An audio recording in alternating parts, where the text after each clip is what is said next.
Today, let's take a look at Legna.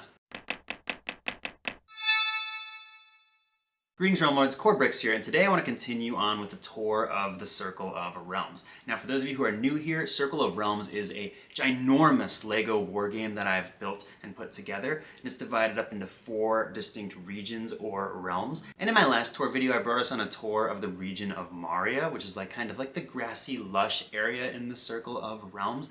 Well, today I want to bring us to the area that is behind me here, and that is the region of Legna. Now, Legna is a little bit different from Maria. Maria is like this kind of big, giant region. Legna is a little bit narrow, but it's a very long region. And while Maria was covered in grass and trees and very beautiful, Legna has this frozen tundra in it and these cool rocky areas as opposed to just continuous trees and forests and green as far as the eyes can see. And that's particularly handy because this area is a nice transition between Maria, which is a very green area, over into Tordrim, which is an area that has partially a jungle, but also partially a desert. But we'll be looking at Tordrim in a future video. So without further ado, let's take a look at Legna. So the first thing that we see when we step into Legna is this snowy, barren tundra area, and this will eventually be the starting location of one of my factions, but I've got a lot of work to do on that faction before they're ready for this board, and quite frankly, I've got a lot of work to do with this area as well. It's currently largely an empty and flat area, and I actually want it to be a big mountain. My vision here is to one day build this up into a cliff, so if I were to remove these tiles over here, and then kind of build up essentially maybe a 6x6 kind of cliff wall here. Maybe make it a little bit thicker. Maybe I'd go out one further to make a cliff wall that goes up from the table and then elevates this entire tundra area up into a snowy mountain. Ideally, I think with 2 different tiers. So maybe a tier up here and then it's another tier a little bit deeper in that goes farther up. But that's going to require a lot of pieces to do. So it's kind of low on my priority list right now. And it's also going to require some tact from me to be able to make it work as a play feature and an aesthetically pleasing element on the board. So if you look here in the meantime, I just got this little mountain feature here with some areas for starting equipment to be. And then if we go a little bit deeper in over here, we have another little mountain feature over here, but it's got a cave on the inside with some starting resources and some items on the top as well. So both of those should be interesting areas for units to fight on, but more interesting than those two is perhaps this guy over here in the background. And this is, for the time being, the main mountain feature of the area of Legna. Now, if that raised base plate looks familiar, it's the same as the raised base plate. Ooh. That's used right here to hold up the Cursed Kingdom starting castle. So this one over here is very similar. It provides more elevation for units to fight on, but since it is snow, it's a little bit more difficult for units to move on unless they are resistant to snow and ice. And the other cool thing about it is that just like the starting area for the Cursed Kingdom, if the Kingdom player were to relocate over here, they can actually build their base in over here as well.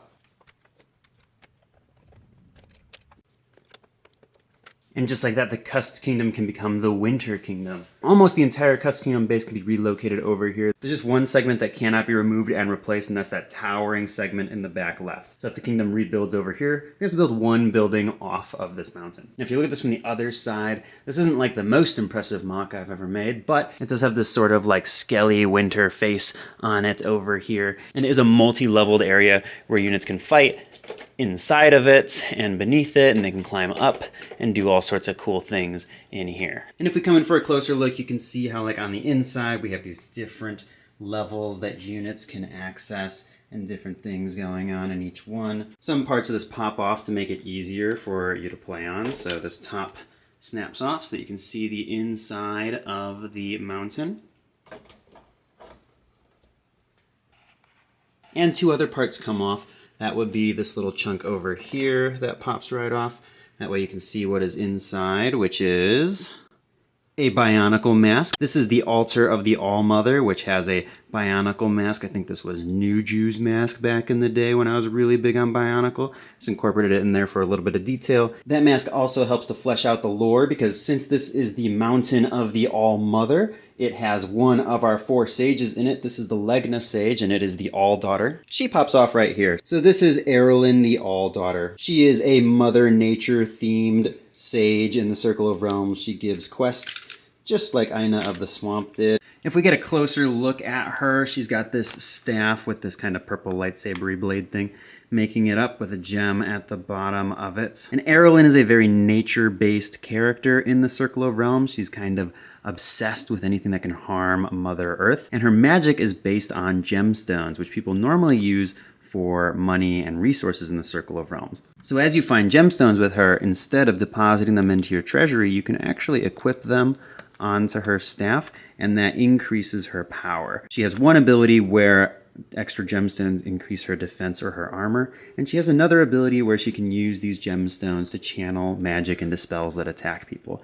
She can equip up to 2 gemstones onto her staff, making her pretty decked out and sort of supercharging her abilities. And her spells are different depending on whether she has 2 of the same gemstone in her staff or 2 different ones. It also depends on the value of the gemstone in her staff. So she can be reconfigured in some cool ways on the battlefield if you are able to convince her to join your side. Now, Legna is larger than just this snowy area, so as we kind of transition out of there, we see that it goes from snow to stone. I kind of have the snow fade out a little bit, and we start to see these trees, these awesome little spruce trees that I put together on my tree building live stream. And while it's not nearly as detailed or as dense as my forests, this area has kind of enough detail for an interesting fight on it. There are some differences in elevation here, so if we have, say we've got Bavric standing over here, someone can get a height advantage on him just by standing right here up above him on this tile, and someone can get a height advantage on that person by standing up here on that tile. So there are a variety of elevation differences in this section of the game board. While we're looking at elevation differences, I want to draw your attention to this little space right here with the crab, because I can show you something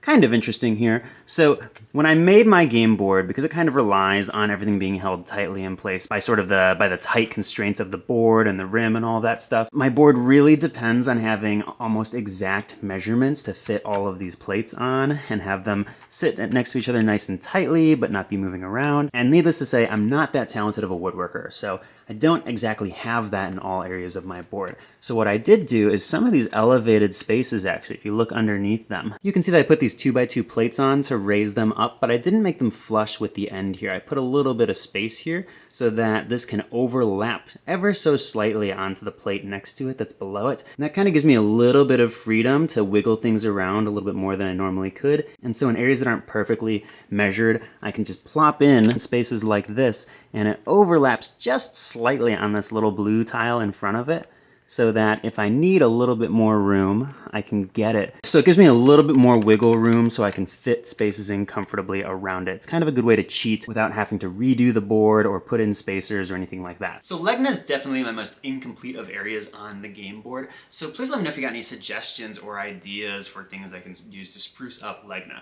Now keep in mind, I've got to make sure there's enough open area to move units around and do everything I need to on it. I've got this vision of building in cliffs and rocks and mountains over on Legna. But let me know if you've got other cool ideas as well, because sometimes you guys come up with things that are pretty darn neat. Now, if we keep heading down Legna, it doesn't actually end at this little sort of river thing that's cutting through the board. While that makes a pretty firm division between the eastern chunk of my board and the western chunk of my board, Legna actually does continue on this way. We can see our next feature in Legna, which is this monastery. It's built kind of in the style of those old Lego ninja sets from back when they did a castle series, but it was like all ninjas and samurai and stuff like that. Now the monastery is fun to fight on. It's got an elevation difference, quite a big height advantage someone can get from standing up here and shooting at enemy units. This is also where you recruit monks, which are the neutral units that you can get over in this part of the Circle of Realms. And it might be a little bit hard to see here, but underneath the monastery there's a cave where there are some starting resources as well. Now, if we keep going a little bit farther on in Legna, we're at our second to last feature. And that's this neat little stone circle that I built just using basically random gray circular pieces I had lying around in my collection. My idea here was to go for a little Stonehenge sort of vibe, sort of feel, to create this area, which is actually where the Wormland Raiders are now going to start their games. After playing my last game, I kind of realized that starting them in the middle of the ocean is a little bit painful because their first few turns they actually can't do anything, and that's really no fun. Plus, that also makes them very unpredictable at the beginning of the game because no one knows where the Raiders are going to go. So now the Raiders are going to have a set starting position, and it is over here at this sort of stone runed circle. There aren't any abilities that this area has. It is used for summoning some unlockable units, but it's not a proper neutral building where you can recruit things or have any other special effects. Units can get all the way up onto the tops of the different stones here in this stone circle. So you can get some interesting height advantages going on, interesting fighting going on, falling, jumping, all sorts of wild stuff can happen over here. But other than that, it's just kind of a normal terrain feature. Now, if we keep going westward here, we come to one last stop in Legna. And this is really the end of Legna here at this little stony patch. It's going to transition very abruptly from Legna into Tordrim. And here is Legna's last neutral building. This is the Legnan Merchant. And there's a couple things you can do here. First off, you can actually bring resources over here and deposit them at the Legnan Merchant instead of bring them all the way back to whatever building you have that gives you the deposit ability. Plus, the Legnan Merchant has some abilities that essentially enhance your ability to get money in the Circle of Realms. It upgrades some economy actions that you might have at your disposal, or gives you access to new economy actions, and these economy actions can bring in more resources for your team to recruit units onto the battlefield. Well, my friends, that's it for Legna. It's not the most detailed of areas, but don't worry, after that we're going to be going over to Tordrim, which is a bit more fascinating, I think, in my opinion. And then after that, we have, of course, the volcanic death area known as Surla. So make sure that you are subscribed if you're interested in seeing the tour of the board as it continues on, and other cool stuff I've come up with over here in the Circle of Realms. And of course, if you enjoyed this video, please like it. Other than that, my friends, be happy, be healthy, be well, and I'll see you next time here in the Circle of Realms.